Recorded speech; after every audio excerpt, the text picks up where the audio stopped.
Welcome back to Ace Attorney Anime Review, Episode 2. Yep, this is my reviewing episodes 13 to 24 of Season 1. The first episode is simply put a kind of a backstory of how Phoenix, Larry, and Miles first met in a flashback. Yeah, talks about the famous lunch money trial, the meeting a dog, becoming good friends, and of course, Von Karma, the guy who actually murdered Miles' father. And this is, of course, all taking place in the period, it looks like about a few months. And, of course, goes live with him. That's where the kind of flashback ends. And for some reason, he keeps his dog, though, yeah, he actually keeps the dog that was abandoned by its owner. And for some reason, it's never explained what happens to the dog. Maybe the dog passed away at some point. Unknown if Miles still has the dog. Yeah, it's completely unknown. But the thing ends with Miles go off an airplane to go off on a voyage of self-discovery for about a year. And pretty much taking its place for the next few cases. With pretty much the rest of the season, the cases are basically taken up by his adopted sister, who's introduced at the end of episode 14, Francesca Von Karma, the daughter of the murderer who killed Miles' father. Yep. Now there are, let's see, in the second half of the season there are 1, 2, 3 trials. Yeah, 3 cases. The first one is kind of a reminiscent. Yeah, at least 2 of the 3 cases are actually sort of reminiscent of cases from the first half of the season. Like the first one, where Maya is framed for a murder, though this time it's not being her sister this time. And we also get introduced to Maya's aunt, Morgan, her beautiful little cousin Pearl, adorable little girl. And yeah, there's only new characters I can think of that were introduced. And Pearl was the least interesting character, and she appears pretty much regularly. I mean, after this first case that's handled this first half, during the second half of the season, she's not seen for the next case. She does reappear for the final case of the season. Yeah, she does return for that, but she's been a really good help, and she even channeled her late cousin Mia, the woman who was killed off back in episode 2. Yep. And one thing you gotta appreciate, the show is kind of similar to Law and Order, having dates, like what time things take place. Like, I mean, they say it's been like a good year by the time they get to the final arc of the season. Yeah, so, and according to Pearl, she thinks, and it's very heavily implied, that Maya and Phoenix have a thing for each other. Yeah, she refers to Phoenix as Maya's knight in shining armor, and she jokingly refers to them as a couple, even though these two have never referred to as a couple. They're just really good friends. And plus, here's kind of the thing. Maya is about 10 years younger than Phoenix, because Phoenix is his mid-20s, and Maya is like 17. Well, yeah, that sounds about it. She does basically become 18 by the end of this particular season. Now, as for the person she apparently murdered, she apparently murdered a very arrogant surgeon who was blaming an actual nurse, and then the woman. And get this, the nurse's name was Inimai, and her sister was Minimai. Is that a play on the game of Eeny, Meeny, Miny, Mo? Catch a tiger by its toe. Yes, I actually do know it because I've heard about this one, and I've kind of been the whole thing of Eeny, Meeny, Miny, Mo. So the name itself is a play on that rhyme. And yes, I heard about this when I was a kid. So yeah, and it turns out she was one who killed the doctor, and it turns this one was not the sister. Nope. Yeah, they all claimed that the sister actually died in a car crash. Nope, never did. Turns out she actually didn't die at all. It was actually her sister who died. Yep, particularly very weird. They kind of do show in a flashback, but they don't confirm if the sister or its actual person. They do confirm that the car she was driving which was a fancy sports car. They also point out, though, about the whole thing of passengers so you get out the passenger door. Yeah, that's kind of false because he refers to it being on the left side. Basically, this means that she was driving an American car, and that means the cars they drive in the show are Japanese cars. Means that the driver's side is actually on the right side of the car instead of the left side.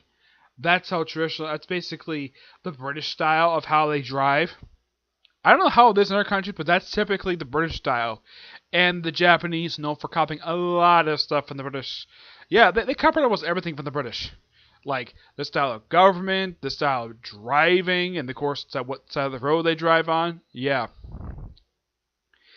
And of course, Morgan was also involved in this thing. And here's the thing: how she got into this locked room when they had this channeling. Yeah, this thing it's whole thing is mystic stuff.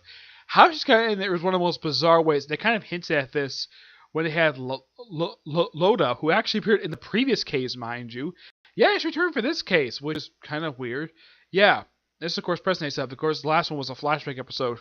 This one, she just appeared in the previous one, and yet she appeared in this one as well. And looking for that big scoop. Yeah, and she just hiding around, apparently having a very antagonist, sort of a friendly rivalry with Phoenix, even hiding in a box. It's so funny.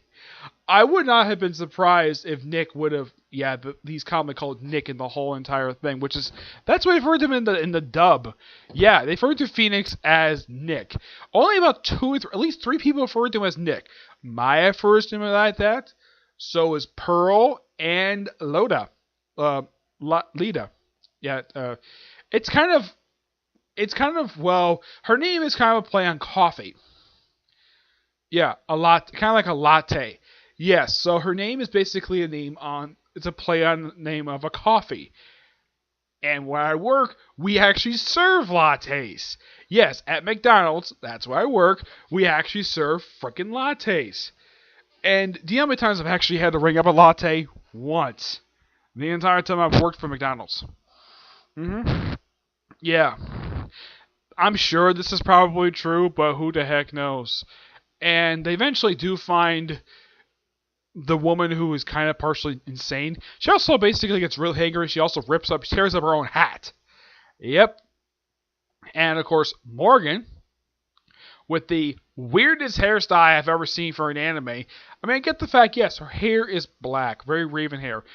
Nothing unusual for a series made in Japan. You gotta have a woman have black hair anyways.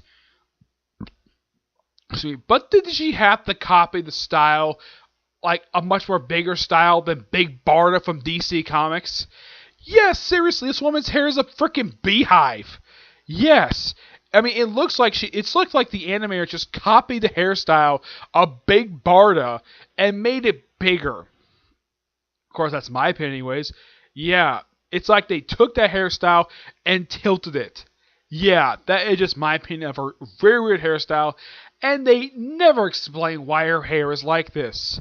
I mean, in the case of Maya and Pearl, their hair is nothing like this. I mean, Maya has like a little, like, circular ponytail, like, bun. And Maya's got normal hair. But as for Morgan, nope, they never explain this at all. Yeah, they never explain why her hair is like this. Yeah. That was nice to see they brought back a character. She's actually one of two that actually come back in this particular arc. Yeah, so one of three. One of three. The other, of course, is Larry. He actually came back in the final arc, along with someone else who was actually a client in the first half of the season. Yeah, he comes back for an episode, which I'm a little surprised to see him. Yep. Of course, they do pronounce the people guilty, and it's women this time. A lot of times it's men. And then pretty much the next trial is all about the death of a ringmaster. Oh, here's the thing. One of the people actually in this particular circus. Now, the accused murderer is this flamboyant magician who apparently doesn't like button up his own shirt, and he wears lipstick. He apparently sort of got like a split personality. It's kind of weird. They do kind of the same thing with the following client, the next case, where he's kind of got a split personality. Though this one, the other one was kind of more weirder. Oh yeah, and the the clown who and this circus we have a clown, a couple acrobats, an animal trainer who actually happened to be the daughter of the ringmaster. Let's see what else. I think it's yeah, I think that's it. The the acrobats actually didn't perform in the show that Phoenix and Maya went to because the younger brother of the two was actually in the hospital via coma. They explain later this is basically an accident that happened to him 6 months prior to this, where he was actually training with the ringmaster's daughter's pet lion, and he kept biting his head. Yeah, they explain this later that the reason why he did this, like bite his head, yeah, the reason for this because there's pepper on his scarf. And yeah, the way she is portrayed in here, she is an airhead. Despite the fact, yes, this guy was deeply in love with her, and she accidentally kills the guy who's in love with her. And from what I can tell, by the end, she actually she had it wasn't like an evil intent to hurt him just because he fell in love with her. Oh no, it was supposed to be a prank, and I think she deeply regrets what she did by the end. As for who killed the ringmaster, it is a guy who was a cripple. Yeah, as for how in the world he got that way, they never explain how. They say it was some kind of accident and caused them to be paralyzed. Though the wheelchair becomes a good plot point later on when they figure out that he's actually a murderer. How yeah, how in the world that this ringmaster is murdered is one of the most weirdest ways I've ever. It's like it's a big elaborate scheme. Okay, how the ringmaster got there? He is summoned there via a note he's given. Of course, he wears a magician's hat and cape, and he comes across this big wooden box, which by what this box has a vial of pepper. Yes, pepper. Because the lion was, of course, allergic to it. So the guy who's actually killed him, go through the thing anyways. He drops a very heavy trophy on his head. What kind of trophy is this? It is a bust of the magician for winning this festival that he participated in. Yeah, as for how the murderer got it, yeah, it is quite by pure coincidence that he got it. Because a monkey who happened to be his roommate loves stealing stuff that's shiny. At one point, he actually steals Phoenix's badge. Though he does get it back. Yeah, it's really weird. They also have a ring that was actually supposed to go to the ringmaster's daughter. The ventriloquist took it. Oh, yeah, and I should point out, though, the clown, who does become a very good witness, and he does kind of see the magician. How he performs his magic is via wires. Which I wasn't that surprised, because I'm sure doing that is pretty dangerous. I'm sure this magician probably practices very heavily to make sure he gets each trick right. Because every single stage magician is, from what I've heard, at least what I can tell, trained what they do. They can do all these fancy tricks. Yeah, and he of course points out that yeah, I do all the flying via very expensive wire work. Not surprising because TV shows do the same thing when they have characters fly around. They put them in wires. This is nothing unusual. I wasn't really surprised about this, but the elaborate way of how they have the characters fly around, of course they have it later, where the clown and the ventriloquist decide to go flying, though it was via wire. I should point out, though, the clown, who later becomes new ringmaster after the previous ringmaster's death, is voiced by Sonny Surratt. Those of you who are not familiar with that guy, he's the guy who voices Krillin from DBZ. Yep, that guy. Of course, he also voices Usopp from One Piece. Let's see, what else? He also voices the king of the Black Clover Kingdom, the kingdom of the Clover Kingdom from Black Clover. Yeah. One thing unusual about this guy is that generally he voices characters who are cowards. Oh yeah, he also voiced a character from Soul Eater. Yeah, he voiced the character Ragnarok. Yeah, he actually voiced that character. Yep, let's see, what else? Excuse me, they do eventually find the guy guilty. And yeah, now before I continue with the next case, I gotta talk about Friska von Karma. Von Karma. This woman, oh boy, instead of using like a finger like pointing at stuff, she uses a freaking whip. She whips she whips Phoenix, she whips the witnesses, she even whips the freaking judge. Yeah, it's her MO. Let's whip everybody for absolutely no reason. Heck, even Lada gets whipped. Yes, every single witness, every time this one comes up for a trial, or at least who's the prosecutor, she whips every single one. Heck, even Dick Gumshoe gets whipped a few times, just so he can get the point across. Yeah, it's really bizarre. Yeah, it's quite annoying, but it's also quite funny. Yep. And the first time, when they have him doing the whole... They had this thing, the whole series, where every time a character says objection, where they make a particular point and the character starts is like a very heavy gust of wind blowing along, and the witnesses have suffered through it as well. The judge surprisingly didn't get suffered through this. Yeah, but the witnesses suffered through a lot, where they just keep getting blown away. Mm-hmm. Yep. Yeah, they eventually do find the guy guilty, and of course the guy who was accused of killing him, yeah, he's set free. And here's something I thought was really intimate. Just by his ego, he actually not only demanded a raise for himself, but also the entire staff. Not a bad idea. I'm sure the ringmaster had no problem giving the other people raises because of all the hard work they actually put in, which brilliant stroke of genius. How this was revealed is also the reason why they would get the circus to cooperate with them to perform this particular trick in the actual courtroom. How this is does like lights out and this like set pops up out of nowhere.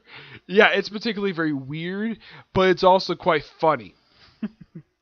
Yeah, and of course the guy's found not guilty, and of course they do a show. And despite the guy's ego, he still sticks around because he loves these people because he treats these people like family. Mm-hmm.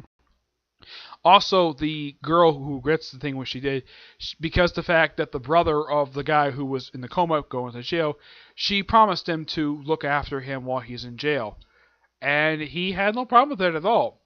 Despite what he did, he's willing to accept going to jail, and despite the fact that he really wanted to kill this woman for harming his brother, he's willing to let his grudge go, which you gotta at least praise him for that. It's fantastic writing on the part of the anime for doing. The final one is quite unusual. Yeah, this one brings back an actual client, which is something a bit unusual for the series. Yeah, they bring back a client from the second arc of the third case of the series, the whole thing with the Steel Samurai. Yeah, they bring him back, and apparently they bring he's only there for like one episode, and then he's never seen again. And he's there, and of course this new guy who is kind of a new version of the Steel Samurai, but a little bit more thinner, and not wearing a big bulky suit. Oh yeah, and the Steel Samurai show was canceled because of all the controversy surrounding the murder case. Yeah, and of course the guy is accused of murdering his rival, and the guy is actually not guilty of killing him, but yeah, he is guilty of hiring someone to kill his rival. And it turns out that he is actually a complete dick. He's a terrible person. What's this guy's name? This guy's name is Matt Engard. Yeah, and here's the thing. They have an actual assassin show up in this particular arc. Miss Von Karma gets shot in the second part, and she winds up in the hospital throughout most of the thing. And Miles Edgerton comes back. Yeah, he just came back after his journey. They do explain at the end where the heck he went. Apparently he went on a quest of self-discovery for the past year. Excuse me. Basically, he went on sabbatical to rethink himself, which... Nothing unusual about this. I'm sure that probably some lawyers probably have done this in real life. So this is nothing unusual. I, of course, have never been a lawyer, so I never experienced it because I'm not an attorney. I'm just a guy who reviews videos on the internet and else works for McDonald's. Yep. Let's see, what else? Oh yeah. And the reason why that Phoenix took this case, initially he wasn't asked to take this case by at least Maya or anybody else. He was forced to take the case by the actual killer because he kidnapped Maya, and of course Mia comes back. Yeah, Mia shows up actually a couple times. She shows up in the first case.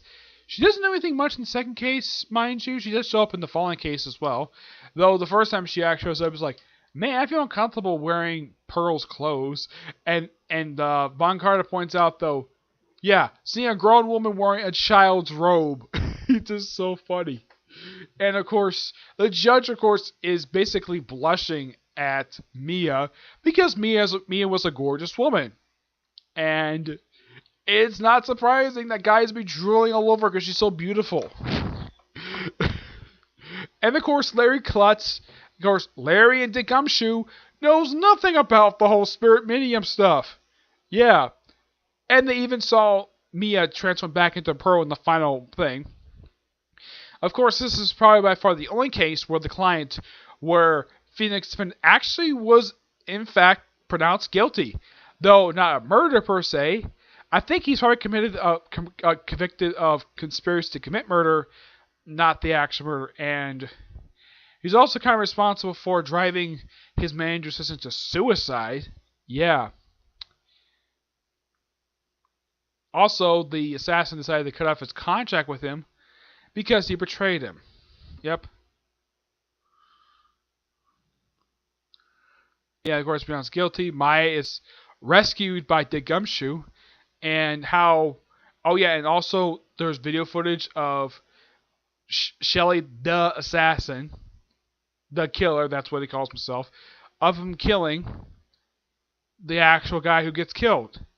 And the reason why that this video was made was as an insurance policy. And because he was shown it, yep, he didn't have to see it, he doesn't have to look at it, he's ordered not to. And he was shown it anyways because the court judge ruled that he doesn't have to see it because we already know about what happened. And Phoenix points out, though, he doesn't technically, that he's definitely show the video, but not to the judge, to the witness. Yeah, it's actually quite ingenious. And of course, the actual guys had to run for his life. And of course, this is probably for the only time you actually hear the word guilty from the judge because the guy, well, is really terrible person. Yep. And of course, the only person that Phoenix tells about Maya's kidnapping is, of course, Miles, because he was actually very anxious. One thing I also got to point out, though, apparently Miles was a big fan of the Steel Samurai series. That could explain why there's a Steel Samurai statue in his office. The case is very similar to that. Yeah, it's kind of weird. You have two cases that are similar to cases from the first half of the season, though it's based on a video game. So I'm sure they probably have the same writers do very similar story, but different bad guys. But one thing I think Phoenix should have probably told Morgan is that the person who killed her elder niece, Mia, was indeed caught and he's actually in jail. And the whole DL6 incident was actually solved. Yep. Excuse me. This by far was a really good season. I forgot to point out though in my first episode of this review series that this was made by A1 Pictures, the same studio who makes Fairy Tail and Seven Deadly Sins. Yeah, the same studio. And of course, not surprising, Funimation does the dub for it. Because why not? Because Funimation is almost every dub that I've actually, done reviews of series for. The only ones I can think of that I know of that this particular dub studio did not do this particular series dub. They do Naruto Shippuden, you got Boruto, Bleach, I'd say Rashura Kenshin, Bushido-Ruken. Let's see, what else? Other series I've watched. JoJo's Bizarre Adventures, that's definitely another one. They did not do the dub for that one. Was there anyone? So I'd say by far, out of all the series I reviewed, I'd say all but 7 were done by Funimation. Yeah. The Funimation stuff, they're a fantastic studio. And unlike Viz Media, which takes a long time to release stuff, Funimation does not take very long. They actually do release it pretty quickly. And though they did this earlier this year where they just released the dub for episodes for certain series they worked on, like the next day afterwards. Now it's just 3 weeks after the initial sub episode airs, and 3 weeks later we get the dub. It's kind of weird. It's a new procedure for them. Yeah, they actually started this past summer. And the next episode I'm going to watch, well, after I watch the Fairy Tail episode I'm going to review next, that episode actually aired just last week. Yeah, last week. And the next episode is probably going to air on Wednesday. Yeah, and this second half of the season was in fact adapted from the second video game, but they actually skipped the case. And actually that case was adapted for, from what I could tell, the opening episode of season 2, which I'm going to cover that soon. Okay? But this overall, fantastic season. Overall. And Eric Vale himself, gotta give high praise for this guy for having Phoenix Wright be such an interesting character. Also gotta give high praise to Colin Clickenbeard for making Mia, well, not only interesting, but also keeping her smoking hot. Yep. Because that's the thing with her. She voices characters that are smoking hot. That's just the way she is. Oh, Francesca Von Karma, who actually does her dub voice. It's a dub actor. I've never heard of this person before, but yeah, it is Jessica Patterson. I have no idea who this person is, but she does a fantastic job with voicing this character.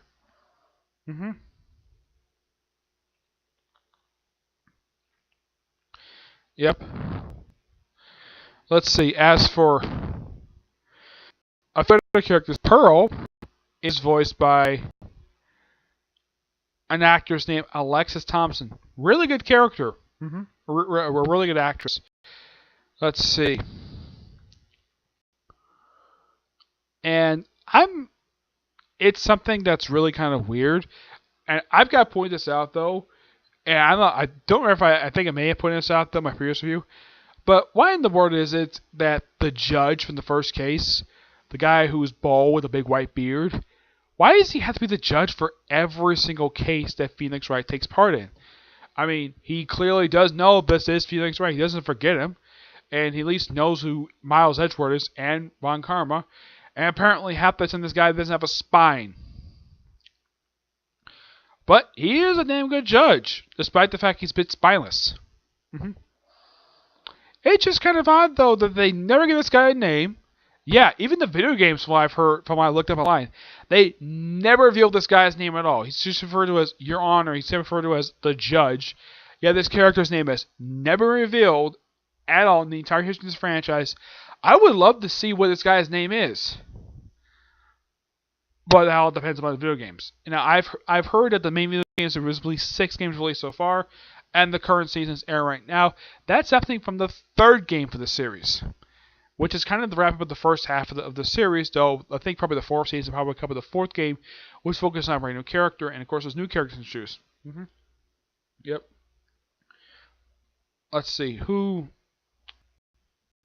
There is one other character, I gotta bring her up here. Morgan Fay. She's voiced by an actress named Stephanie Young, and she does a really good job voicing her. I believe she's also the one who does her dub voice in the anime. I believe so. Yeah, she also noteworthy voice Nika Robin from One Piece.